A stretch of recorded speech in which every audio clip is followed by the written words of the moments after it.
Opening ਦੇ ਵਿੱਚ ਗੱਲ ਕੀਤੀ ਹੈ ਕਿ ਖੇਤੀ ਕਾਨੂੰਨਾਂ ਦਾ ਮਸਲਾ ਵੀ ਦੀਵਾਲੀ ਤੱਕ ਹੱਲ ਹੋ ਸਕਦਾ ਜਾਂ ਕੈਪਟਨ ਬੀਜੇਪੀ ਦੇ ਨਾਲ ਮਿਲ ਕੇ ਇਲੈਕਸ਼ਨ ਲੜ ਸਕਦੇ ਨੇ। ਠੀਕ ਹੈ ਚਰਚਾ ਇਹ? देखो ऐसा है कि चर्चा तो है। ਤੁਸੀਂ ਵੀ ਗਰਾਊਂਡ ਤੇ ਵਿਚਰਦੇ ਹੋ ਕਿ ਕੈਪਟਨ ਅਮਰਿੰਦਰ ਸਿੰਘ ਦੇ ਆਉਣ ਦੇ ਨਾਲ ਤਾਕਤ ਮਿਲੇਗੀ ਬੀਜੇਪੀ ਨੂੰ। देखो गल होंदी है कि भी कहते हैं कि एक तो एक 11 हो जाते हैं, दो नहीं रहिंदे। ਉਹਨਾਂ ਦੇ ਮਸਲੇ ਹੱਲ ਹੋਣ ਤੋਂ ਬਿਨਾਂ ਤੁਹਾਨੂੰ ਲੱਗਦਾ ਕਿ 2022 ਦੀ ਇਲੈਕਸ਼ਨ ਲੜਨੀ ਸੌਖੀ ਹੈ ਬੀਜੇਪੀ ਦੇ ਲਈ? ਮੋਦੀ ਸਰਕਾਰ ਨੇ ਕਿਹਾ ਕਿ ਵੀ ਅਸੀਂ 50 ਕਿਲੋਮੀਟਰ ਜਿਹੜਾ ਹੈਗਾ ਇਹਨੂੰ ਸਟ੍ਰਿਪ ਬਣਾਤੀ ਕਿ ਵੀ ਉੱਥੇ ਉਹ ਜਿਹੜਾ ਉਹਦਾ ਮਤਲਬ ਇਹ ਨਹੀਂ ਹੈਗਾ ਉਹਨਾਂ ਨੇ ਬਾਰਡਰ ਦੀ ਸੁਰੱਖਿਆ ਕਰਨੀ ਹੈ। ਜੇ ਕੋਈ ਬੰਦਾ ਕੋਈ 50 ਕਿਲੋਮੀਟਰ ਦੇ ਅੰਦਰ ਕੋਈ ਬੰਦਾ ਕੋਈ ਐਸੀ ਚੀਜ਼ ਆ ਜਾਂਦੀ ਹੈ, ਜੇਕਰ 50 ਕਿਲੋਮੀਟਰ ਤੱਕ ਬੰਦਾ ਪਹੁੰਚ ਸਕਦਾ ਤਾਂ ਉੱਥੇ ਬੀਐਸਐਫ ਦੀ ਵੀ ਇਹ ਅਣਗਹਿਲੀ ਹੈਗੀ। ਜੇਕਰ ਉੱਥੇ ਨਹੀਂ ਫੜਿਆ ਜਾਂਦਾ ਬੰਦਾ ਤਾਂ 50 ਕਿਲੋਮੀਟਰ ਤੇ ਕਿਵੇਂ ਫੜਿਆ ਜਾਏਗਾ? ਪੰਜਾਬ ਦੇ ਸਾਬਕਾ ਮੁੱਖ ਮੰਤਰੀ ਕੈਪਟਨ ਅਮਰਿੰਦਰ ਸਿੰਘ ਕੱਲ ਪੰਜਾਬ ਦੀ ਸਿਆਸਤ ਦੇ ਵਿੱਚ ਵੱਡਾ ਧਮਾਕਾ ਕਰ ਸਕਦੇ ਨੇ। ਚੰਡੀਗੜ੍ਹ ਦੇ ਵਿੱਚ ਕੈਪਟਨ ਅਮਰਿੰਦਰ ਸਿੰਘ ਹੋਣਾ ਦੇ ਵੱਲੋਂ ਪ੍ਰੈਸ ਕਾਨਫਰੰਸ ਰੱਖੀ ਗਈ ਹੈ। ਚਰਚਾ ਚੱਲ ਰਹੀ ਹੈ ਕਿ ਕੈਪਟਨ ਅਮਰਿੰਦਰ ਸਿੰਘ ਕੱਲ ਨਵੀਂ ਪਾਰਟੀ ਦਾ ਐਲਾਨ ਕਰ ਸਕਦੇ ਨੇ। ਚਰਚਾ ਇਹ ਵੀ ਹੈ ਕਿ 2022 ਦੇ ਵਿੱਚ ਪਾਰਟੀ ਬਣਾਉਣ ਤੋਂ ਬਾਅਦ ਬੀਜੇਪੀ ਦੇ ਨਾਲ ਮਿਲ ਕੇ ਕੈਪਟਨ ਅਮਰਿੰਦਰ ਸਿੰਘ ਮੈਦਾਨ ਦੇ ਵਿੱਚ ਉਤਰ ਸਕਦੇ ਨੇ। ਹੁਣ ਕੱਲ ਪੰਜਾਬ ਦੀ ਸਿਆਸਤ ਦੇ ਵਿੱਚ ਕੀ ਹੋਵੇਗਾ, ਸਭ ਦੀਆਂ ਨਜ਼ਰਾਂ ਬਣੀਆਂ ਹੋਈਆਂ ਨੇ। ਉੱਥੇ ਹੀ ਇੱਕ ਨਜ਼ਰ ਹੋਰ ਟਿਕੀ ਹੋਈ ਹੈ ਕਿ ਖੇਤੀ ਕਾਨੂੰਨਾਂ ਦਾ ਮਸਲਾ ਹੱਲ ਹੋਵੇਗਾ ਜਾਂ ਨਹੀਂ ਹੋਵੇਗਾ, ਕਿਉਂਕਿ ਇਸ ਨੂੰ ਲੈ ਕੇ ਵੀ ਇੱਕ ਚਰਚਾ ਚੱਲ ਰਹੀ ਹੈ ਕਿ ਸ਼ਾਇਦ ਦੀਵਾਲੀ ਤੇ ਖੇਤੀ ਕਾਨੂੰਨਾਂ ਦਾ ਮਸਲਾ ਵੀ ਹੱਲ ਹੋ ਜੇ। ਅੱਜ ਇਹਨਾਂ ਸਾਰੇ ਸਵਾਲਾਂ ਦਾ ਜਵਾਬ ਲੈਣੇ ਆ ਮੇਰੇ ਨਾਲ ਬੀਜੇਪੀ ਦੇ ਸੀਨੀਅਰ ਲੀਡਰ ਮਨੋਰੰਜਨ ਕਾਲੀਆ ਮੌਜੂਦ ਹੈਗੇ ਨੇ। ਗੱਲਬਾਤ ਕਰਦੇ ਆ। ਕਾਲੀਆ ਸਾਹਿਬ ਸਵਾਗਤ ਪਹਿਲਾਂ ਟੀਵੀ ਪੰਜਾਬ ਤੇ। ਧੰਨਵਾਦ ਜੀ, ਧੰਨਵਾਦ। ਜਿੱਦਾਂ ਮੈਂ ਓਪਨਿੰਗ ਦੇ ਵਿੱਚ ਗੱਲ ਕੀਤੀ ਹੈ ਕਿ ਖੇਤੀ ਕਾਨੂੰਨਾਂ ਦਾ ਮਸਲਾ ਵੀ ਦੀਵਾਲੀ ਤੱਕ ਹੱਲ ਹੋ ਸਕਦਾ ਜਾਂ ਕੈਪਟਨ ਬੀਜੇਪੀ ਦੇ ਨਾਲ ਮਿਲ ਕੇ ਇਲੈਕਸ਼ਨ ਲੜ ਸਕਦੇ ਨੇ। ਠੀਕ ਹੈ ਚਰਚਾ ਇਹ?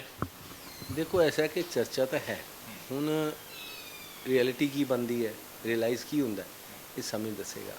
ਕਿਉਂਕਿ ਕੈਪਟਨ ਅਮਰਿੰਦਰ ਸਿੰਘ ਉਹਨਾਂ ਨੇ ਪ੍ਰੈਸ ਕਾਨਫਰੰਸ 'ਚ ਤਾਂ ਗੱਲ ਕਹੀ ਹੈ ਕਿ ਮੈਂ ਕਾਂਗਰਸ ਨਹੀਂ ਰਵਾਂਗੀ, ਪਾਰਟੀ ਬਣਾਵਾਂ। ਹੁਣ ਪਾਰਟੀ ਬਣਨ ਤੋਂ ਬਾਅਦ ਆਇਆ ਉਹ ਇੰਡੀਪੈਂਡੈਂਟ ਅਲੱਗ ਹੋ ਕੇ ਲੜਦੇ ਹੈ ਪਾਰਟੀ ਜਾਂ ਕਿਸੇ ਅਲਾਇੰਸ ਨਾਲ ਲੜਦੇ। ਜਦੋਂ ਜੇ ਕੱਲ੍ਹ ਐਲਾਨ ਕਰਦੇ ਆ ਅਤੇ ਫਿਰ ਕੱਲ੍ਹ ਉਸ ਤੋਂ ਬਾਅਦ ਫਿਰ ਉਹਨਾਂ ਦੀ ਨੈਕਸਟ ਮੂਵ ਕੀ ਦੇਖੀ ਜਾਏਗੀ ਕਿ ਵੀ ਉਹ ਅਲਾਇੰਸ 'ਚ ਜਾਣਾ, ਕਿਹਨਾਂ ਨਾਲ ਜਾਣਾ, ਅਤੇ ਜੇ ਹੁਣ ਭਾਰਤੀ ਜਨਤਾ ਪਾਰਟੀ ਨੇ ਜਾਣਾ, ਅਤੇ ਇਹ ਨਿਰਣੇ ਜਿਹੜਾ ਹੈਗਾ ਉਹ ਤੋਂ ਬਾਅਦ ਹੀ ਜਿਹੜਾ ਹੈ ਸਾਰੀਆਂ ਗੱਲਾਂ ਸਾਫ਼ ਹੋਏਗੀ। ਬੀਜੇਪੀ ਕੀ ਸੋਚਦੀ ਹੈ? ਕੈਪਟਨ ਦੇ ਆਉਣ ਦੇ ਨਾਲ ਫਰਕ ਪਵੇਗਾ? ਪੰਜਾਬ ਦੇ ਵਿੱਚ ਵਿਚਰਨ ਦੇ ਵਿੱਚ ਆਸਾਨੀ ਹੋਏਗੀ? ਦੇਖੋ ਐਸਾ ਹੈ ਕਿ ਵੀ ਜਿਹੜਾ ਜਿੱਦ ਤੱਕ ਸਵਾਲ ਇਹ ਹੈਗਾ ਕਿ ਵੀ ਕੈਪਟਨ ਅਮਰਿੰਦਰ ਸਿੰਘ ਹੋਣੀ ਪਾਰਟੀ ਬਣਾਉਣ ਤੋਂ ਬਾਅਦ ਆਪਣੀ ਇੱਛਾ ਜ਼ਾਹਰ ਕਰਨ, ਫਿਰ ਸਾਡਾ ਜਿਹੜਾ ਸ਼ੀਰਸ਼ ਨੇਤਰਤਵ ਹੈ ਉਹ ਡਿਸਾਈਡ ਕਰਦਾ ਕਿ ਵੀ ਅਸੀਂ ਅਲਾਇੰਸ 'ਚ ਜਾਣਾ ਕਿ ਨਹੀਂ ਜਾਣਾ। ਉਹਨਾਂ ਨੇ ਤਾਂ ਇੱਛਾ ਜ਼ਾਹਰ ਕਰ ਹੀ ਦਿੱਤੀ ਹੈ। ਉਹ ਤਾਂ ਕਹਿੰਦੇ ਨੇ ਕਿ ਬੀਜੇਪੀ ਦੇ ਨਾਲ ਜਾਣ ਦੇ ਵਿੱਚ ਕੋਈ ਗਲਤ ਗੱਲ ਨਹੀਂ ਹੈਗੀ। ਨਹੀਂ, ਉਹ ਤਾਂ ਗੱਲ ਠੀਕ ਹੈ, ਲੇਕਿਨ ਹੈਗਾ ਕਿ ਹਾਲੇ ਇੱਛਾ ਜ਼ਾਹਰ ਹੋਈ ਹੈ। ਜਦੋਂ ਪਾਰਟੀ ਬਣੇਗੀ, ਠੀਕ ਹੈ ਨਾ ਜੀ, ਫਿਰ ਉਸ ਤੋਂ ਬਾਅਦ ਉਹ ਕੀ ਗੱਲਬਾਤ ਮਟੀਰੀਅਲਾਈਜ਼ ਹੁੰਦੀ ਹੈ, ਫਿਰ ਉਹ ਨੈਕਸਟ ਸਟੈਪ ਹੈ।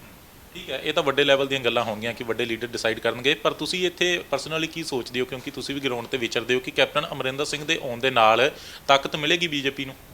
ਦੇਖੋ ਗੱਲ ਇਹ ਹੁੰਦੀ ਹੈ ਕਿ ਵੀ ਕਹਿੰਦੇ ਨੇ ਕਿ ਇੱਕ ਤੇ ਇੱਕ 11 ਹੋ ਜਾਂਦੇ ਹੈ, ਦੋ ਨਹੀਂ ਰਹਿੰਦੇ। ਤੋ ਉਹ ਚੀਜ਼ਾਂ ਤਾਂ ਨੈਚੁਰਲ ਹੈਗੀਆਂ। ਇਹ ਤਾਂ ਇੱਕ ਕੁਦਰਤ ਦਾ ਵੀ ਕਾਨੂੰਨ ਹੈਗਾ, ਰੂਲ ਹੈਗਾ। ਸੋ ਉਸ ਨਾਤੇ ਜਿਹੜਾ ਹੈਗਾ ਕਿ ਵੀ ਦੇਖਦੇ ਆਉਣ ਵਾਲੇ ਸਮੇਂ ਦੇ ਵਿੱਚ ਉਹ ਕੀ ਇੱਛਾ ਜ਼ਾਹਰ ਕਰਦੇ, ਉਹਦੇ ਮੁਤਾਬਿਕ ਭਾਰਤੀ ਜਨਤਾ ਪਾਰਟੀ ਡਿਸਾਈਡ ਕਰੇਗੀ। ਅੱਛਾ, ਪਿਛਲੇ ਲੰਬੇ ਸਮੇਂ ਤੋਂ ਅਕਾਲੀ ਦਲ ਦੇ ਨਾਲ ਮਿਲ ਕੇ ਤੁਸੀਂ ਇਲੈਕਸ਼ਨ ਲੜਦੇ ਆ ਰਹੇ ਹੋ। ਇਸ ਵਾਰ ਅਕਾਲੀ ਦਲ ਨਹੀਂ ਹੈਗਾ। ਜੇਕਰ ਅਕਾਲੀ ਦਲ ਨਹੀਂ ਹੈਗਾ ਤਾਂ ਕੈਪਟਨ ਇਹਦੀ ਕਮੀ ਪੂਰੀ ਕਰ ਸਕਦੇ ਨੇ? ਲੱਗਦਾ ਕਿ ਉਸ ਵੱਡੇ ਲੀਡਰ ਦੇ ਨਾਮ ਤੇ ਉੱਪਰ ਜਿਹੜੀ ਹੈ ਉਹ ਇਲੈਕਸ਼ਨ ਲੜੀ ਜਾ ਸਕਦੀ ਹੈ ਫਿਰ? ਦੇਖੋ ਇਸ ਤਰ੍ਹਾਂ ਹੁੰਦਾ ਕਿ ਵੀ ਇਹ ਵੀ ਦਰੁਸਤ ਹੈ ਕਿ ਵੀ ਅਸੀਂ ਬੀਜੇਪੀ ਔਰ ਸ਼੍ਰੋਮਣੀ ਅਕਾਲੀ ਦਲ ਕਾਫੀ ਦੇਰ ਅਸੀਂ ਸਾਂਝ ਰਹੀ ਹੈ, ਕਾਫੀ ਅਸੀਂ ਜਿਹੜਾ ਹੈਗਾ ਕਿ ਵੀ ਇਕੱਠੇ ਇਲੈਕਸ਼ਨ ਵੀ ਲੜੇ ਹੈ ਔਰ ਪੰਜਾਬ ਦਾ ਹਿੱਤ ਵੀ ਪੂਰਿਆ ਹੈਗਾ। ਸੋ ਉਸ ਨਾਤੇ ਆਉਣ ਵਾਲੇ ਸਮੇਂ ਦੇ ਵਿੱਚ ਕਿ ਵੀ ਕਿਉਂਕਿ ਅਲਾਇੰਸ ਜਿਹੜਾ ਹੈਗਾ, ਜੇ ਅਸੀਂ ਕਹੀਏ ਕਿ ਸ਼੍ਰੋਮਣੀ ਅਕਾਲੀ ਦਲ ਨੇ ਤੋੜਿਆ, ਠੀਕ ਹੈ ਨਾ, ਸੋ ਆਉਣ ਵਾਲੇ ਸਮੇਂ 'ਚ ਵੀ ਭਾਰਤੀ ਜਨਤਾ ਪਾਰਟੀ ਜਿਹੜੀ ਹੈਗੀ ਹੈ ਕਿ ਵੀ ਕਿਸ ਰੁਖ ਨਾਲ ਇੱਥੇ ਭਾਰਤੀ ਜਨਤਾ ਪਾਰਟੀ ਪੰਜਾਬ ਦੇ ਵਿੱਚ, ਠੀਕ ਹੈ ਨਾ, ਕਾਰਜ ਕਰੇਗੀ। ਸੋ ਆਉਣ ਵਾਲੇ ਸਮੇਂ 'ਚ ਸਭ ਤੋਂ ਜ਼ਿਆਦਾ ਡਿਪੈਂਡ ਕਰਦਾ ਕਿ ਕੈਪਟਨ ਅਮਰਿੰਦਰ ਸਿੰਘ ਹੋਣਾ ਦੀ ਕੀ ਇੱਛਾ ਹੈ ਪਾਰਟੀ ਬਣਾਉਣ ਤੋਂ ਬਾਅਦ, ਤਾਂ ਉਹਦੇ ਮੁਤਾਬਿਕ ਜਿਹੜਾ ਅਕੋਰਡਿੰਗਲੀ ਅਸੀਂ ਨਿਰਣੇ ਕਰਾਂਗੇ। ਅੱਛਾ, ਅਕਾਲੀ ਦਲ ਦੇ ਨਾਲ ਸੀਟਾਂ ਨੂੰ ਲੈ ਕੇ ਵੀ ਕਈ ਵਾਰ ਬੀਜੇਪੀ ਦੀ ਜਿਹੜੀ ਚਰਚਾ ਹੁੰਦੀ ਰਹੀ ਹੈ ਕਿ ਬੀਜੇਪੀ ਨੂੰ ਸੀਟਾਂ ਘੱਟ ਦਿੰਦਾ ਸੀਗਾ ਅਕਾਲੀ ਦਲ। ਹੁਣ ਚਰਚਾ ਇਹ ਚੱਲ ਰਹੀ ਹੈ ਕਿ ਕੈਪਟਨ ਅਮਰਿੰਦਰ ਸਿੰਘ ਦੇ ਨਾਲ 65-52 ਦੇ ਉੱਪਰ ਜਿਹੜੀ ਹੈ ਉਹ ਸੈਟਿੰਗ ਹੋ ਚੁੱਕੀ ਹੈ, ਤੇ ਇਸ ਤਰੀਕੇ ਦੇ ਨਾਲ ਇਹ ਰੇਸ਼ੋ ਦੇ ਉੱਪਰ ਜਿਹੜੀ ਹੈ ਉਹ ਇਲੈਕਸ਼ਨ ਲੜੀ ਜਾ ਸਕਦੀ ਹੈ। ਚਰਚਾ ਇਹ ਠੀਕ ਹੈ? ਦੇਖੋ ਐਸਾ ਹੈ ਕਿ ਵੀ ਭਾਰਤੀ ਜਨਤਾ ਪਾਰਟੀ ਦੀ ਇੱਛਾ ਤਾਂ ਅਸੀਂ ਕਹੀਏ, ਕਾਰਜਕਰਤਾ ਦੀ ਇੱਛਾ ਹੈ ਕਿ ਵੀ ਇੱਥੇ ਨਿਰੋਲ ਭਾਰਤੀ ਜਨਤਾ ਪਾਰਟੀ ਦੀ ਸਰਕਾਰ ਆਵੇ। ਉਸੇ ਤਰ੍ਹਾਂ ਜਿਸ ਤਰ੍ਹਾਂ 2004 ਦੇ ਵਿੱਚ ਇੱਕ ਸੁਪਨਾ ਜਿਹੜਾ ਹੈਗਾ ਹਰਿਆਣਾ ਦੇ ਕਾਰਜਕਰਤਾ ਨੇ ਲਿੱਤਾ ਸੀ ਔਰ 14 ਦੇ ਵਿੱਚ ਪੂਰਾ ਹੋ ਗਿਆ ਔਰ 2 ਵਾਰੀ ਸਰਕਾਰ ਬਣੀ। ਸੋ ਉਸ ਨਾਤੇ ਲੇਕਿਨ ਜਿੱਦ ਤੱਕ ਸਵਾਲ ਇਹ ਹੈਗਾ ਕਿ ਵੀ ਹੁਣ ਕੀ ਨਿਰਣੇ ਹੁੰਦਾ ਇਸ ਚੁਣਾਵ ਦੇ ਵਿੱਚ, ਤੋਂ ਆਉਣ ਵਾਲੇ ਸਮੇਂ ਦੇ ਵਿੱਚ ਜਿਹੜਾ ਹੈਗਾ ਸਾਡਾ ਸ਼ੀਰਸ਼ ਨੇਤෘਤਵ ਜਿਹੜਾ ਹੈਗਾ ਉਹ ਨਿਰਣੇ ਕਰਦਾ ਹੈ ਕਿ ਵੀ ਅਲਾਇੰਸ 'ਚ ਜਾਣਾ, ਇੰਡੀਪੈਂਡੈਂਟ ਜਾਣਾ। ਸੋ ਉਹਦੇ 'ਤੇ ਡਿਪੈਂਡ ਕਰਦਾ ਹੈ ਵੀ ਕੈਪਟਨ ਅਮਰਿੰਦਰ ਸਿੰਘ ਹੋਣੀ ਜਿਹੜੀ ਹੈ ਪਾਰਟੀ ਬਣਾਉਣ ਤੋਂ ਬਾਅਦ ਕੀ ਰੁਖ ਅਖਤਿਆਰ ਕਰਦੇ ਉਹ 'ਤੇ ਮਨਸਾ। ਅੱਛਾ, ਇੱਕ ਚਰਚਾ ਹੋ ਰਿਹਾ, ਕਹਿੰਦੇ ਨੇ ਕਿ ਦੀਵਾਲੀ ਤੇ ਕਿਸਾਨਾਂ ਨੂੰ ਖੁਸ਼ ਕਰਨ ਦੀ ਤਿਆਰੀ ਦੇ ਵਿੱਚ ਆ ਬੀਜੇਪੀ। ਦੀਵਾਲੀ ਦੇ ਉੱਪਰ ਜਿਹੜਾ ਇਹ ਮਸਲਾ ਹੱਲ ਹੋ ਸਕਦਾ। ਦੇਖੋ ਗੱਲ ਇਹ ਹੈ ਕਿ ਵੀ ਆਸ ਤੇ ਦੁਨੀਆ ਟਿਕੀ ਹੈ। ਉਹ ਤਾਂ ਮੈਂ ਵੀ ਕਹਾਂਗਾ ਕਿ ਵੀ ਮੇਰੀ ਵੀ ਇੱਛਾ ਹੈ ਕਿ ਵੀ ਦੀਵਾਲੀ ਤੇ ਮਸਲਾ ਹੱਲ ਹੋ ਜਾਏ, ਜਲਦੀ ਹੱਲ ਹੋ ਜਾਏ। ਸੋ ਉਹਦੇ ਲਈ ਅਸੀਂ ਪ੍ਰਯਾਸ ਵੀ ਜਿਹੜਾ ਹੈਗਾ ਭਾਰਤੀ ਜਨਤਾ ਪਾਰਟੀ ਦਾ ਯੂਨਿਟ ਜਿਹੜਾ ਹੈਗਾ ਉਹ ਸਮੇਂ ਸਿਰ ਕਰਦਾ ਰਿਹਾ, ਕਿਉਂਕਿ ਭਾਰਤੀ ਜਨਤਾ ਪਾਰਟੀ ਆਪਣਾ ਜਿਹੜਾ ਸ਼ੀਰਸ਼ ਨੇਤਰਤਵ ਹੈ ਸਾਡੇ ਸ਼੍ਰੀ ਜਗਤ ਪ੍ਰਕਾਸ਼ ਨੱਡਾ ਜੀ ਰਾਸ਼ਟਰੀ ਅਧਿਕਸ਼ ਹੈਗੇ ਹੈ। ਸੋ BL ਸੰਤੋਸ਼ ਜੀ ਸਾਡੇ ਜਿਹੜੇ ਹੈਗੇ ਮਹਾਮੰਤਰੀ ਹੈਗੇ ਸੰਗਠਨ। ਸੋ ਉਹਨਾਂ ਨਾਲ ਵੀ ਬੈਠਕਾਂ ਜਿਹੜੀਆਂ ਹੋਈਆਂ ਹੈਗੀਆਂ ਉਹਦੇ ਵਿੱਚ ਵੀ ਅਸੀਂ ਇਹੀ ਗੱਲ ਕਹੀ ਕਿ ਵੀ ਹੱਲ ਹੋਣਾ ਚਾਹੀਦਾ।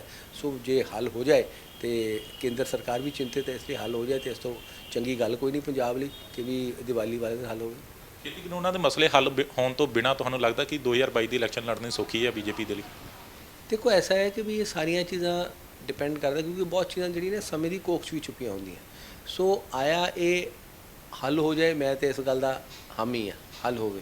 ਜੇ ਨਾ ਹੋਇਆ ਤਾਂ ਫਿਰ ਉਹ ਪਰਿਸਥਿਤੀਆਂ ਦੇ ਮੁਤਾਬਿਕ ਜਿਹੜਾ ਹੈਗਾ ਚੱਲਾਂਗੇ। ਫਿਰ ਕੀ ਤਿਆਰੀ ਕੀਤੀ ਹੈ ਤੁਸੀਂ, ਕਿਉਂਕਿ ਫਿਰ ਤਾਂ ਬਾਹਰ ਨਿਕਲਣਾ ਵੀ ਔਖਾ ਹੋ ਜਾਊਗਾ? ਨਹੀਂ ਤਿਆਰੀ ਪੂਰੀ ਹੈ, ਐਸਾ ਨਹੀਂ ਗੱਲ। ਦੇਖੋ ਗੱਲ ਹੈ ਕਿ ਵੀ ਆਪਾਂ ਕਹੀਏ ਕਿ ਵੀ ਸਾਰੇ ਕਿਸਾਨ ਭਰਾ ਖਿਲਾਫ, ਐਸਾ ਵੀ ਨਹੀਂ ਗੱਲ ਹੈਗੀ ਹੈ। ਲੇਕਿਨ ਹੈ ਕਿ ਵੀ ਇਸ ਗੱਲ ਨੂੰ ਮਸਲਾ ਹੱਲ ਹੋਵੇ। ਮੈਂ ਇਸ ਗੱਲ ਦੇ ਵਿੱਚ ਪੋਜ਼ਿਟਿਵ ਹਾਂ, ਇਸ ਗੱਲ ਦੇ ਵਿੱਚ ਕਿ ਹੱਲ ਜਿਹੜਾ ਹੈਗਾ ਇਲੈਕਸ਼ਨਾਂ ਤੋਂ, ਜਿਹੜੇ 22 ਦੇ ਇਲੈਕਸ਼ਨਾਂ ਤੋਂ ਪਹਿਲਾਂ ਜਿਹੜਾ ਹੱਲ ਹੋ ਜਾਏ। ਜ਼ਮੀਨੀ ਹਾਲਾਤ ਪੰਜਾਬ ਦੇ ਲੀਡਰ ਦੱਸਦੇ ਨੇ, ਤੁਸੀਂ ਸੀਨੀਅਰ ਲੀਡਰ ਹੈਗੇ ਹੋ, ਕੱਲ੍ਹ ਵੀ ਚੰਡੀਗੜ੍ਹ ਦੇ ਵਿੱਚ ਇੱਕ ਵੱਡੀ ਪ੍ਰੈਸ ਕਾਨਫਰੰਸ ਕਰਕੇ ਆਏ ਹੋ। ਜ਼ਮੀਨੀ ਹਾਲਾਤ ਤਾਂ ਤੁਹਾਡੇ ਤੋਂ ਪੁੱਛਦੀ ਹੋਏਗੀ ਪਾਰਟੀ ਕਿ ਕੀ ਹਾਲਾਤ ਹੈਗੇ ਨੇ, ਫਿਰ ਇਹ ਸਹੀ ਸਿਚੁਏਸ਼ਨ ਦੱਸ ਦਿਓ, ਕਿਉਂਕਿ ਕਈ ਤੁਹਾਡੇ ਲੀਡਰਾਂ ਦੇ ਵੱਲੋਂ ਪਹਿਲਾਂ ਵੀ ਇਹ ਸਵਾਲ ਖੜੇ ਕੀਤੇ ਗਏ ਨੇ ਕਿ ਪੰਜਾਬ ਦੀ ਸੀਨੀਅਰ ਲੀਡਰਸ਼ਿਪ ਦੇ ਵੱਲੋਂ ਸਹੀ ਰਿਪੋਰਟ ਨਹੀਂ ਦਿੱਤੀ ਜਾ ਰਹੀ ਬੀਜੇਪੀ ਨੂੰ। ਨਹੀਂ ਐਸਾ ਨਹੀਂ ਹੈ। ਅਸੀਂ ਸਮੇਂ ਸਿਰ ਜਿਹੜਾ ਹੈਗਾ ਭਾਰਤੀ ਜਨਤਾ ਪਾਰਟੀ ਦਾ ਪੰਜਾਬ ਦਾ ਯੂਨਿਟ ਸਮੇਂ ਸਿਰ ਅਸੀਂ ਕੇਂਦਰ ਜਿਹੜਾ ਨੇਤਰਤਵ ਹੈ, ਕੇਂਦਰੀ ਨੇਤਰਤਵ, ਉਹਨੂੰ ਅਸੀਂ ਦੱਸਦੇ ਰਹੇ ਹਾਂ ਕਿ ਸਿਚੁਏਸ਼ਨ ਕੀ ਹੈ। ਔਰ ਅੱਜ ਵੀ ਅਸੀਂ ਇਸ ਗੱਲ ਦਾ ਪੋਜ਼ਿਟਿਵ ਹੈਗੇ ਕਿ ਹੱਲ ਜਿਹੜਾ ਹੈਗਾ ਜਲਦੀ ਹੋ ਜਾਏਗਾ। ਇਹ ਗੱਲ ਕਲੀਅਰ ਕਰਤੀ ਹੈ ਕਿ ਖੇਤੀ ਕਾਨੂੰਨ ਦਾ ਮਸਲਾ ਹੱਲ ਹੋਣ ਤੋਂ ਬਿਨਾਂ ਵਿਚਰਨਾ ਔਖਾ ਪੰਜਾਬ 'ਚ? ਦੇਖੋ ਸਾਰੀਆਂ ਗੱਲਾਂ ਜਿਹੜੀ ਸਥਿਤੀ ਹੈਗੀ ਉਹ ਸਾਰੀ ਅਸੀਂ ਜਾਣਕਾਰੀ ਦਿੱਤੀ ਹੋਈ ਹੈਗੀ ਹੈ। ਤਾਂ ਉਹਦੇ ਵਿੱਚ ਜਿਹੜਾ ਹੈਗਾ ਕਿ ਵੀ ਰਾਸ਼ਟਰੀ ਨੇਤਰਤਵ ਜਿਹੜਾ ਹੈਗਾ ਉਹ ਚਿੰਤਿਤ ਹੈਗਾ ਔਰ ਇਸ ਗੱਲ ਦੇ ਵਿੱਚ ਕਿ ਮਸਲਾ ਜਲਦੀ ਹੱਲ ਹੋਵੇ, ਇਸ ਲਈ ਅਸੀਂ ਪ੍ਰਯਾਸ ਪੂਰਾ ਕਰਦੇ ਪਏ। ਅੱਛਾ, ਇੱਕ BSF ਦੇ ਮੁੱਦੇ ਨੂੰ ਲੈ ਕੇ ਵੀ ਕੱਲ ਆਲ ਪਾਰਟੀ ਮੀਟਿੰਗ ਬੁਲਾਈ ਗਈ ਸੀਗੀ, ਤੁਸੀਂ ਉੱਤੇ ਸ਼ਾਮਲ ਨਹੀਂ ਹੋਏ, ਤੁਹਾਡੇ ਵੱਲੋਂ ਬਾਈਕਾਟ ਕੀਤਾ ਗਿਆ। ਬਾਈਕਾਟ ਕਰਨ ਦਾ ਕੀ ਕਾਰਨ ਸੀਗਾ?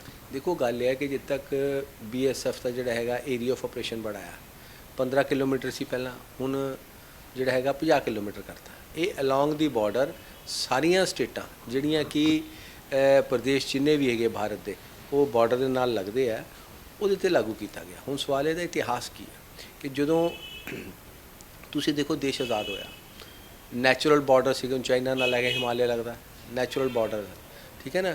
ਹੁਣ ਕਈ ਜਿੱਥੇ ਦਰਿਆ ਹੈ ਉਹ ਨੈਚੁਰਲ ਬਾਰਡਰ ਹੋ ਗਿਆ। ਹੁਣ ਜਿੱਥੇ ਅਨਨੈਚੁਰਲ ਬਾਰਡਰ, ਹੁਣ ਪਾਕਿਸਤਾਨ ਔਰ ਪੰਜਾਬ ਦਾ ਅਨਨੈਚੁਰਲ ਬਾਰਡਰ ਹੈ ਕਿ ਇਹਦੇ ਲਕੀਰ ਮਾਰੀ ਗਈ ਹੈ। ਐਕਚੁਅਲ ਧਰਤੀ ਪੂਰੀ ਮਿਲੀ ਹੋਈ ਇੱਕੋ ਸੀਗੇ। ਤਾਂ ਉਸ ਨਾਤੇ ਜਿਹੜਾ ਹੈਗਾ ਕਿ ਵੀ ਪਹਿਲਾਂ ਤਾਂ ਹੁੰਦਾ ਸੀਗਾ ਕਿ ਵੀ ਖੁੱਲ੍ਹੇ ਬਾਰਡਰ ਸੀ, ਬੰਦੇ ਆਉਂਦੇ ਜਾਂਦੇ ਸੀਗੇ, ਚੀਜ਼ ਜਿਹੜੀ ਇਹਦੇ ਲਈ ਪਸੰਦ ਲੈ ਗਏ, ਉੱਧਰੋਂ ਲੈ ਗਏ। ਤਾਂ ਫਿਰ ਹੌਲੀ ਹੋਇਆ ਕਿ ਵੀ ਇਹ ਗੋਲਡ ਦੀ ਸਮਗਲਿੰਗ 'ਚ ਕਨਵਰਟ ਹੋਇਆ। ਫਿਰ ਕੇਂਦਰ ਸਰਕਾਰ ਨੇ ਉਸ ਵਕਤ 1968 'ਚ ਦੇਖਿਆ ਕਿ ਵੀ ਇੱਥੇ ਪੈਟਰੋਲਿੰਗ ਹੋਣੀ ਚਾਹੀਦੀ ਹੈ ਕਿ ਗਲਤ ਕੰਮ ਨਾ ਹੋਵੇ। ਤਾਂ ਉਸ ਨਾਤੇ BSF ਐਕਟ ਬਣਾਇਆ ਗਿਆ 1968, ਲਾਗੂ ਕੀਤਾ 1969 ਦੇ ਵਿੱਚ। ਸੋ ਤਾਂ ਕਾਂਗਰਸ ਸਰਕਾਰ ਸੀਗੀ। ਫਿਰ ਇਹ ਹੈਗਾ ਕਿ ਸਮੇਂ ਸਿਰ ਜਿਹੜੇ ਨੋਟੀਫਿਕੇਸ਼ਨ ਹੁੰਦੇ ਰਹੇ ਔਰ ਖਾਸ ਕਰਕੇ ਜਿਹੜਾ 2012 ਦਾ ਨੋਟੀਫਿਕੇਸ਼ਨ ਹੈ ਉਹਦੇ ਜਦੋਂ ਡਾਕਟਰ ਮਨਮੋਹਨ ਸਿੰਘ ਹੁਣੀ ਪ੍ਰਧਾਨ ਮੰਤਰੀ ਸੀ ਉਦੋਂ 15 ਕਿਲੋਮੀਟਰ ਦੀ ਸਟ੍ਰਿਪ ਦਿੱਤੀ ਗਈ। ਸਿਰਫ ਪੰਜਾਬ 'ਚ ਨਹੀਂ, ਤੁਸੀਂ ਦੇਖੋ ਰਾਜਸਥਾਨ 'ਚ 50 ਕਿਲੋਮੀਟਰ, ਠੀਕ ਹੈ ਨਾ। ਹੁਣ ਗੁਜਰਾਤ 'ਚ ਰਨ ਆਫ ਕੱਚ ਸੀਗਾ, ਉੱਥੇ 80 ਕਿਲੋਮੀਟਰ ਦਿੱਤੀ ਗਈ। ਕਿਉਂ ਦਿੱਤੀ ਗਈ? ਕਿਉਂਕਿ ਉੱਥੇ ਜਿਹੜਾ ਨਾ ਜੀ ਉੱਥੇ ਬਾਰਡਰ ਦੇ ਉੱਤੇ ਜਿਹੜਾ ਰੇਗਿਸਤਾਨ ਸੀਗਾ, ਦੂਰ ਬੰਦਾ ਨਹੀਂ ਨਜ਼ਰ ਆਉਂਦਾ ਸੀਗਾ। ਜਿਹੜੀ ਸਟੇਟ ਪੁਲਿਸ ਹੈ ਉਹ ਜਾਂਦੀ ਕੋਈ ਨਹੀਂ ਸੀ ਬਹੁਤੀ, ਅਤੇ ਉਹ ਸੀਗਾ ਕਿ ਤੁਸੀਂ ਇੱਥੇ ਸਾਰੀ ਮੈਨਿੰਗ ਕਰੋ, ਤੁਸੀਂ ਚੌਕਸੀ ਰੱਖੋ।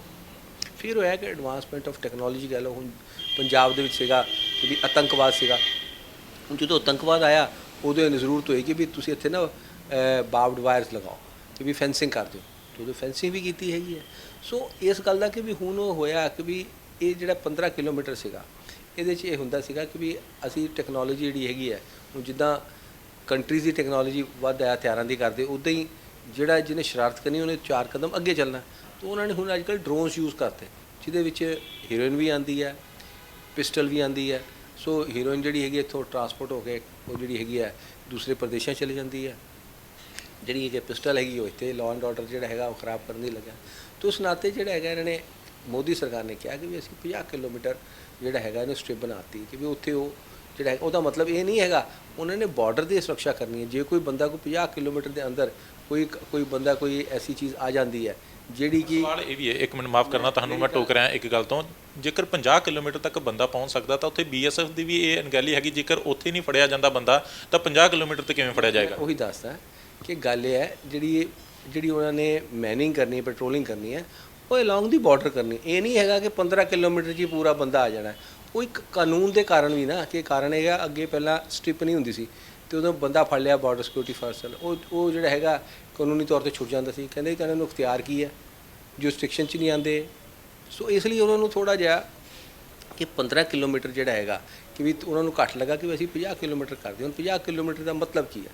50 ਕਿਲੋਮੀਟਰ ਦਾ ਮਤਲਬ ਇਹ ਹੈਗਾ ਕਿ ਜਿਹੜੇ ਅਸੀਂ 15 ਕਿਲੋਮੀਟਰ 'ਚ ਜਿਹੜੇ ਅਧਿਕਾਰ ਸੀਗੇ BSF ਨੂੰ ਉਹ ਸੀਗੇ ਸਰਚ ਐਂਡ ਸੀਜ਼ਰ ਦੇ, ਕੇਸ ਨਹੀਂ ਰਜਿਸਟਰ ਕਰ ਸਕਦੇ। ਜੇ ਕੋਈ ਬੰਦਾ ਫੜਿਆ 24 ਘੰਟਿਆਂ 'ਚ ਉਹ ਸਟੇਟ ਪੁਲਿਸ ਨੂੰ ਦੇਣਾ, ਪੰਜਾਬ ਪੁਲਿਸ ਦਿੰਦੇ ਸੀ। ਹੁਣ ਅੱਜ ਵੀ ਉਹੀ ਅਧਿਕਾਰ ਹੈ 50 ਕਿਲੋਮੀਟਰ 'ਚ ਵੀ ਜੇ ਬੰਦਾ ਫੜਿਆ ਤੇ ਜਿਹੜਾ ਹੈਗਾ ਕੇਸ ਰਜਿਸਟਰ ਕਰਨਾ, ਸਰਚ ਐਂਡ ਸੀਜ਼ਰ ਦੇ ਅਧਿਕਾਰ ਹੈ ਉਹਨਾਂ ਨੂੰ BSF ਨੂੰ। ਉਹਦੇ ਬਾਅਦ ਉਹਨਾਂ ਨੂੰ ਲੱਗਿਆ ਕਿ ਵੀ ਇਹ ਬੰਦਾ ਜਿਹੜਾ ਹੈਗਾ ਇਹਦੀ ਗ੍ਰਿਫਤਾਰੀ ਕਰਨੀ ਚਾਹੀਦੀ ਔਰ ਇਸ ਨੂੰ ਜਿਹੜਾ ਹੈਗਾ ਇਹ ਵੀ ਕੇਸ ਰਜਿਸਟਰ ਹੋਣਾ ਤੇ ਉਹਨਾਂ ਨੇ ਪੰਜਾਬ ਸਰਕਾਰ ਨੂੰ ਦੇ ਦੇਣਾ, ਪੰਜਾਬ ਪੁਲਿਸ ਨੂੰ। ਫਿਰ ਜਿਹੜਾ 15 ਕਿਲੋਮੀਟਰ ਸੀਗਾ ਜਾਂ 50 ਕਿਲੋਮੀਟਰ ਹੈ ਉਹਦਾ ਮਤਲਬ ਇਹ ਨਹੀਂ ਹੈ ਕਿ ਵੀ ਪੰਜਾਬ ਪੁਲਿਸ ਉੱਥੇ ਜਾ ਨਹੀਂ ਸਕਦੀ। ਪੰਜਾਬ ਪੁਲਿਸ ਦਾ ਵੀ law and order, internal law and order maintain ਕਰਨ ਦੇ ਲਈ ਉੱਥੇ ਜਾ ਸਕਦੀ ਹੈ, ਪੂਰੀ ਤਰ੍ਹਾਂ ਸક્ષਮ ਹੈਗਾ। BSF ਦਾ ਕੰਮ ਸਿਰਫ ਹੈਗਾ ਕਿ ਜਿਹੜੀ ਕ੍ਰਾਸ ਬਾਰਡਰ ਜਿਹੜਾ ਹੈਗਾ ਇਲੀਗਲ ਐਕਟੀਵਿਟੀ ਜਿਹੜੀਆਂ ਹੈਗੀਆਂ ਐਂਟੀ ਕੰਟਰੀ ਹੁੰਦੀ ਹੈ, ਐਂਟੀ ਇੰਡੀਆ ਉਹਨਾਂ ਨੂੰ ਰੋਕਣਾ ਹੈ। ਸੋ ਉਹਦੇ ਵਿੱਚ ਜਿੱਦਾਂ ਕਲੈਸ਼ ਜਿਹੜਾ ਨਾ ਦੋਨਾਂ 'ਚ ਨਹੀਂ। ਫਿਰ ਹੈਗਾ ਨਸ਼ਾ। ਉਹ ਨਸ਼ਾ ਜਿਹੜਾ ਹੈਗਾ ਜਦੋਂ ਡਰੋਨ 'ਚ ਆਇਆ, ਠੀਕ ਹੈ ਜੀ, ਡਰੋਨ ਨੂੰ ਫੜਨਾ ਔਖਾ ਕਿਉਂ ਗੋਲੀ ਮਾਰੀ, ਠੀਕ ਹੈ ਜੀ, ਉਹਨੇ ਤਾਂ ਕਿਤੇ ਨਾ ਕਿਤੇ ਡਿਲੀਵਰ ਕਰ ਹੀ ਦੇਣਾ। ਜੇ ਇੱਥੇ ਨਾ ਕੀਤਾ ਤਾਂ ਇੱਥੇ ਕਰ ਦੂਗੇ। ਹੁਣ ਇੱਕ ਤਰ੍ਹਾਂ ਹੈਗਾ ਕਿ ਵੀ ਪਤਾ ਨਹੀਂ ਲੱਗਦਾ ਕਿੱਥੇ ਜਿਹੜਾ ਹੈਗਾ ਡਿੱਗਣਾ ਉਹਨੇ ਜਹਾਜ਼ ਨੇ। ਸੋ ਉਸ ਨਾਤੇ ਜਿਹੜਾ ਹੈਗਾ ਇਹ ਸਿਰਫ ਵਰਕਿੰਗ ਦੇ ਲਿਹਾਜ਼ ਨਾਲ ਜਿਹੜਾ ਹੈਗਾ ਉਹਨਾਂ ਨੇ ਬਣਾਈ ਹੈਗੀ ਹੈ। ਕੋਈ ਕਿਤੇ ਦੇ ਫੈਡਰਲ ਸਟਰਕਚਰ ਉੱਤੇ ਕੋਈ ਡਾਕਾ ਨਹੀਂ, ਕੋਈ ਕੁਛ ਨਹੀਂ ਹੈ। ਇਹ ਜਿਹੜੀ ਖਦਸ਼ਾ ਜਿਹੜਾ ਜ਼ਾਹਰ ਕੀਤਾ ਜਿਸ ਕਾਰਨ ਆਲ ਪਾਰਟੀਜ਼ ਮੀਟਿੰਗ ਬੁਲਾਈ ਹੈ ਉਹ ਇਸ਼ੂ ਨਹੀਂ ਸੀਗਾ। ਸਗੋਂ ਇਹ ਬੁਲਾਓ ਕਿ 4.5 ਸਾਲਾਂ 'ਚ ਜਿਹੜੀ ਕਸਮ ਖਾਧੀ ਸੀਗੀ 2017 'ਚ ਮੈਨੀਫੈਸਟੋ 'ਚ ਕਾਂਗਰਸ ਨੇ ਕਿ ਵੀ ਅਸੀਂ ਨਸ਼ਾ ਮੁਕਤ ਪੰਜਾਬ ਬਣਾਉਣਾ, ਕਿਉਂ ਨਹੀਂ ਬਣਿਆ, ਕਿੱਥੇ ਕਮੀਆਂ ਰਹੀਆਂ, ਉੱਥੇ ਆਲ ਪਾਰਟੀਜ਼ ਮੀਟਿੰਗ ਬੁਲਾਓ, ਅਸੀਂ ਜ਼ਰੂਰ ਸ਼ਾਮਲ ਹੋਵਾਂਗੇ। ਠੀਕ ਹੈ ਨਾ। ਕਾਂਗਰਸ ਤੇ ਆਪ ਕਹਿੰਦੀ ਹੈ ਕਿ BSF ਤੇ ਇੱਕ ਬਹਾਨਾ ਹੈ, ਪੰਜਾਬ ਤੇ ਨਿਸ਼ਾਨਾ ਹੈ। ਕਹਿੰਦੇ ਨੇ ਕਿ ਅਸਿੱਧੇ ਤੌਰ ਤੇ ਪੰਜਾਬ ਦੇ ਉੱਪਰ ਕਬਜ਼ਾ ਕਰਨ ਦੀ ਕੋਸ਼ਿਸ਼ ਹੈ। ਪਹਿਲੀ ਗੱਲ ਤੇ ਇਹ ਪੰਜਾਬ ਤੇ ਸਿਰਫ ਐਪਲੀਕੇਬਲ ਨਹੀਂ ਹੈ, ਇਹ ਅਸਾਮ ਤੇ ਵੀ ਐਪਲੀਕੇਬਲ ਹੈ, ਰਾਜਸਥਾਨ ਤੇ ਵੀ ਐਪਲੀਕੇਬਲ ਹੈ, ਠੀਕ ਹੈ ਨਾ, ਅਸਾਮ 'ਚ ਵੀ ਐਪਲੀਕੇਬਲ, ਮੇਘਾਲय 'ਚ ਵੀ ਐਪਲੀਕੇਬਲ ਹੈ। ਕਬਜ਼ਾ ਕਿਤੇ ਕਰਨਾ ਸਵਾਲ ਇਹ ਹੈ ਐਡਾ ਵੱਡੀ ਅਲੋਂਗ ਦਾ ਸਟ੍ਰਿਪ 50 ਕਿਲੋਮੀਟਰ ਹੈ, ਇਹ ਕਬਜ਼ੇ ਲਿਹਾਜ਼ ਨਾਲ ਨਹੀਂ। ਹੁਣ ਤੁਸੀਂ ਜਦੋਂ ਆਤੰਕਵਾਦ ਸੀਗਾ ਡਿਸਟਰਬ ਏਰੀਆ ਡਿਕਲੇਅਰ ਹੋ ਗਿਆ ਸੀ, ਕਿਆ ਕਬਜ਼ਾ ਹੋ ਗਿਆ ਸੀਗਾ? ਉਹ ਤਾਂ ਸਮੇਂ ਦੀ ਮੰਗ ਹੈਗੀ ਹੈ, ਇਹ ਚੇਂਜ ਹੋ ਜਾਂਦੀ ਹੈ। ਹੁਣ ਹੈਗਾ ਕਿ ਵੀ ਨਸ਼ਾ ਜਿਹੜਾ ਹੈਗਾ ਵੱਧਦਾ ਵੀ ਪਿਆ, ਠੀਕ ਹੈ ਨਾ। ਹੁਣ ਅਸੀਂ ਕਹੀਏ ਕਿ 100% ਖਤਮ ਹੋ ਗਿਆ, ਨਹੀਂ, BSF ਦਾ ਪ੍ਰਯਾਸ ਹੈ, ਹੋ ਸਕਦਾ ਹੈ ਕੋਈ ਥਰਡ ਫੋਰਸ ਬਣਾਉਣੀ ਪੈ ਜਾਵੇ। ਸੋ ਇਹ ਤਾਂ ਇੱਕ ਨੀਤੀ ਅਨੁਸਾਰ ਹੈਗਾ, ਸਮੇਂ ਦੀ ਮੰਗ ਕੀ ਹੈ। ਸੋ ਉਹਨਾਂ ਨੇ ਦੇਖਿਆ ਕਿ 50 ਕਿਲੋਮੀਟਰ ਵਧਾ ਕੇ ਦੇਖੀਏ ਕਿ ਵੀ ਨਸ਼ਾ ਜਿਹੜਾ ਹੈਗਾ ਜਾਂ ਜਿਹੜਾ ਇਲੀਗਲ ਐਕਟੀਵਿਟੀਜ਼ ਹੁੰਦੀਆਂ, ਜੇ ਇਲੀਗਲ ਆਰਮਸ ਐਂਡ ਐਮੂਨੀਸ਼ਨ ਆਉਂਦੇ ਆ ਉਹਨਾਂ ਨੂੰ ਰੋਕਿਆ ਜਾ ਸਕੇ। ਇਹ ਤੇ ਕੋਈ ਫੈਡਰਲ ਸਟਰਕਚਰ ਤੇ ਜਿਹੜਾ ਹੈਗਾ ਕੋਈ ਡਾਕਾ ਨਹੀਂ ਹੈ, ਕੋਈ ਕੁਛ ਨਹੀਂ ਹੈਗਾ, ਸਿੰਪਲ। ਫਿਰ ਤੁਸੀਂ ਦੇਖੋ ਕਿ ਵੀ ਰਾਜਸਥਾਨ 'ਚ ਕਾਂਗਰਸ ਸਰਕਾਰ ਹੈ, ਉੱਥੇ 50 ਕਿਲੋਮੀਟਰ ਪਹਿਲਾਂ ਦਾ ਕਦੀ ਪ੍ਰੋਟੈਸਟ ਕੀਤਾ ਉਹਨਾਂ ਨੇ? ਫਿਰ ਜਿੰਨੀ ਵਾਰੀ ਵੀ ਕੇਂਦਰ ਸਰਕਾਰ ਸੀਗੀ 68 'ਚ, 69 'ਚ ਵੀ, 12 'ਚ ਵੀ, ਜਦੋਂ 15 ਕਿਲੋਮੀਟਰ ਜਿਹੜਾ ਹੈਗਾ ਤੁਸੀਂ ਸਟ੍ਰਿਪ ਬਣਾਈ ਹੈ ਤੇ ਉਦੋਂ ਕਿਹਾ ਇਹਨਾਂ ਨੇ ਜਿਹੜਾ ਹੈਗਾ ਪ੍ਰੋਟੈਸਟ ਕੀਤਾ ਕਾਂਗਰਸ ਨੇ? ਬਿਲਕੁਲ ਨਹੀਂ। ਹੁਣ ਜਿਹੜਾ ਇੰਡੀਅਨ ਨੈਸ਼ਨਲ ਕਾਂਗਰਸ ਦੇ ਸ਼ੀਰਸ਼ ਨੇਤਰਤਵ ਹੈ ਉਹਨਾਂ ਨੇ ਵੀ ਇਸ ਗੱਲ 'ਤੇ ਕੋਈ ਐਜੀਟੇਸ਼ਨ ਥੋੜ੍ਹੀ ਕੀਤਾ ਹੈ। ਉਹਨਾਂ ਨੂੰ ਪਤਾ ਹੈ ਕਿ ਵੀ ਇਹ ਤਾਂ ਇੱਕ ਐਡਮਿਨਿਸਟ੍ਰੇਟਿਵ ਜਿਹੜਾ ਹੈਗਾ ਡਿਸੀਜਨ ਹੈਗਾ ਕਿ 15 ਕਿਲੋਮੀਟਰ 50 ਕਿਲੋਮੀਟਰ ਆਤਾ ਅਧਿਕਾਰ BSF ਦੇ ਉਨੇ ਹੀ ਹੈ ਜੋ 15 ਕਿਲੋਮੀਟਰ ਵੇਲੇ ਸੀਗੇ। ਪੰਜਾਬ ਦੀ ਸਿਆਸੀ ਸਿਨੈਰੀਓ ਤੇ ਦੁਬਾਰਾ ਆ ਜਾਣਾ, ਕੈਪਟਨ ਅਮਰਿੰਦਰ ਸਿੰਘ ਜਿਸ ਤਰੀਕੇ ਦੇ ਨਾਲ ਕੱਲ ਕੋਈ ਐਲਾਨ ਕਰਨ ਜਾ ਸਕਦੇ ਨੇ, ਵੱਡਾ ਐਲਾਨ ਹੋ ਸਕਦਾ ਹੈ। ਉਧਰ ਅਕਾਲੀ ਦਲ ਵੀ ਤੰਜ ਕੱਸਦਾ ਹੈ। ਅਕਾਲੀ ਦਲ ਕਹਿੰਦਾ ਨੇ ਕਿ ਕੈਪਟਨ ਅਮਰਿੰਦਰ ਸਿੰਘ ਤੇ BJP ਸ਼ੁਰੂ ਤੋਂ ਮਿਲੇ ਹੋਏ ਨੇ। 2017 ਦੇ ਵਿੱਚ ਵੀ ਕਹਿੰਦੇ ਨੇ ਕਿ BJP ਨੇ ਮਦਦ ਕੀਤੀ ਸੀਗੀ ਕੈਪਟਨ ਅਮਰਿੰਦਰ ਸਿੰਘ ਦੀ। ਤੇ ਜਦੋਂ ਅਸੀਂ ਅਲਾਇੰਸ ਅਕਾਲੀ ਦਲ ਨਾਲ ਹੋਇਆ ਸੀਗਾ ਤੇ ਕਿਆ ਅਕਾਲੀ ਦਲ ਨਾਲ ਅਸੀਂ ਸਿੰਸੀਅਰ ਨਹੀਂ ਸੀਗੇ? ਮਿਲ ਕੇ ਸਰਕਾਰਾਂ ਬਣਾਈਆਂ ਨਾ। ਸੋ ਉਸ ਨਾਤੇ ਅੱਜ ਕਹਿਣਾ ਅੱਛਾ ਨਹੀਂ ਲੱਗਦਾ ਹੈਗਾ। ਕਹਿੰਦੇ ਕਿ ਜੋ ਅਫਸਾਨਾ ਅੰਜਾਮ ਤੱਕ ਲਾना ना हो मुमकिन उसे कोई खूबसूरत मोड़ देकर छोड़ना अच्छा। ਕੱਲ੍ਹ ਨੂੰ ਦੇਖੋ ਸਮੇਂ ਕੀ ਕਰਵਟ ਲੈਂਦਾ ਹੈ। ਕੀ ਹੁੰਦਾ ਹੈ, ਤੇ ਉਹਦੇ ਮੁਤਾਬਿਕ ਇਹ ਨਾ ਹੋਵੇ ਕਿ ਮਿਲੀਏ ਤੇ ਅੱਖਾਂ ਜਿਹੜੀ ਨਾ ਸ਼ਰਮਾਨ ਨਾ, ਜੇ ਇੰਨਾ ਕੁ ਆਪਾਂ ਨੂੰ ਚਾਹੀਦਾ ਹੈ। ਬਾਕੀ ਜੇ ਸੌਫਟ ਕੋਰਨਰ ਰੱਖਦਾ ਬੀਜੇਪੀ ਅਕਾਲੀ ਦਲ ਪ੍ਰਤੀ ਅਜੇ ਨਹੀਂ, ਸੌਫਟ ਕਾਰਨਰ ਨਹੀਂ ਹੈ, ਦੇਖੋ ਛੱਡਿਆ ਆਉਣਾ ਨੇ ਨੰਬਰ 1, ਠੀਕ ਹੈ ਨਾ ਜੀ। ਹੁਣ ਚਲੋ ਜੋ ਸਮੇਂ ਦੀ ਇੱਕ ਆਇਆ ਕਿ ਅਲੱਗ-ਅਲੱਗ ਹੋ ਗਏ ਆ, ਠੀਕ ਹੈ ਨਾ। ਆਫਟਰ ਆਲ ਅਸੀਂ ਇੰਟਰਸਟ ਅਸੀਂ ਪੰਜਾਬ ਦਾ ਹੀ ਪੂਰਨਾ ਨਾ, ਅਸੀਂ ਇੱਕ ਦੂਜੇ ਨੂੰ ਪੋਲੀਟੀਕਲੀ ਦੋਸ਼ਾਰੋਪਣ ਕਰਦੇ ਹਾਂ, ਲੇਕਿਨ ਅਸੀਂ ਪੰਜਾਬ ਦੇ ਹਿੱਤ 'ਚ ਹੀ ਸਾਰੇ ਕੰਮ ਕਰਦੇ ਹਾਂ ਨਾ ਜੀ। ਚਾਹੇ ਬੀਜੇਪੀ ਆ, ਅਕਾਲੀ ਦਲ ਵੀ ਹੈ, ਲਾਰਜਰ ਇੰਟਰਸਟ ਮੈਂ ਕਹਾਂ ਕਾਂਗਰਸ ਵੀ ਹੈਗੀ ਹੈ, ਠੀਕ ਹੈ ਨਾ। ਅਸੀਂ ਵਿਰੋਧੀ ਵੀ ਹੈ, ਪੋਲੀਟੀਕਲੀ ਵਿਰੋਧੀ ਹੈ, ਪਰ ਅਸੀਂ ਦੇਸ਼ ਹਿੱਤ ਉੱਤੇ ਅਸੀਂ ਇਕੱਠੇ ਆ ਨਾ ਜੀ। ਸੋ ਉਸ ਨਾਤੇ ਹੈਗਾ ਕਿ ਆਪਾਂ ਉਹ ਤਲਖੇ ਵਾਲੇ ਬਿਆਨ ਨਾ ਦਈਏ ਜਿਹੜਾ ਕਿ ਬੰਦੇ ਨੂੰ ਇੱਕ ਦੂਜੇ ਨੂੰ ਕਿ ਵੀ ਸ਼ਰਮਸਾਰੀ ਹੋਵੇ ਕਿ ਮਿਲਣ ਵੇਲੇ ਜਿਹੜਾ ਹੈਗਾ ਆਪਾਂ ਝੂਠੀਆਂ ਗੱਲਾਂ ਨਾ ਕਰੀਏ।